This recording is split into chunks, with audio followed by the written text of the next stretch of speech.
અર્પણ, સૌથી મહત્વની વાત એ છે કે સંપૂર્ણ અંધારપટ કરવા માટેની આ એક્સરસાઇઝ છે, જેના કારણે જે દુશ્મન દેશના જે પ્લેન હોય તેને જે શહેર છે તે દેખાય નહીં અને તે ત્યાંથી સીધું જ જતું રહે, તેના માટેની એક્સરસાઇઝ છે. થોડી જ વારમાં અમદાવાદમાં પણ અંધારપટ થશે. કેવો માહોલ જોવા મળી રહ્યો છે?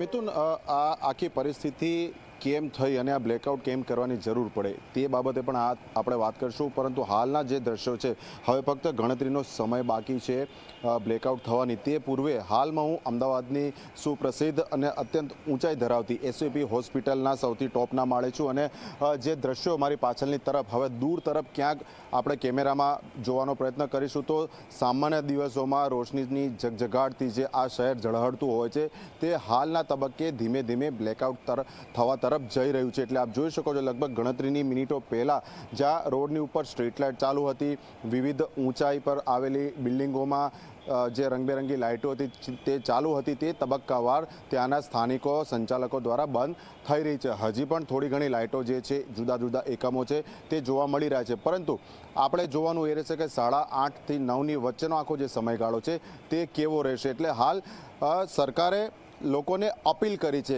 એ સરકારનો આદેશ નથી કે તમને ફરજિયાત લાઇટ બંધ કરવાની છે, કેમ કે આ એક પ્રકારની મોક ડ્રીલ છે નાગરિકોને વર્તમાન જે પરિસ્થિતિ ઉદ્ભવી છે ભારત અને પાકિસ્તાનના વચ્ચેની, જે અત્યંત તણાવભરી સ્થિતિ છે તેને ધ્યાનમાં રાખીને. એટલે 2 દિવસ પૂર્વે કેન્દ્રીય ગૃહ મંત્રાલયે જે આદેશ આપ્યા તે બાદ આપણે જોયું કે સાંજના સમયે દેશના જુદા જુદા વિસ્તારમાં અનેક ઠેકાણે મોક ડ્રીલ થઈ કે જેનામાં જો પરિસ્થિતિ હુમલાની થાય તો તે પૂર્વે તે પછી કઈ રીતના પગલાં લેવા.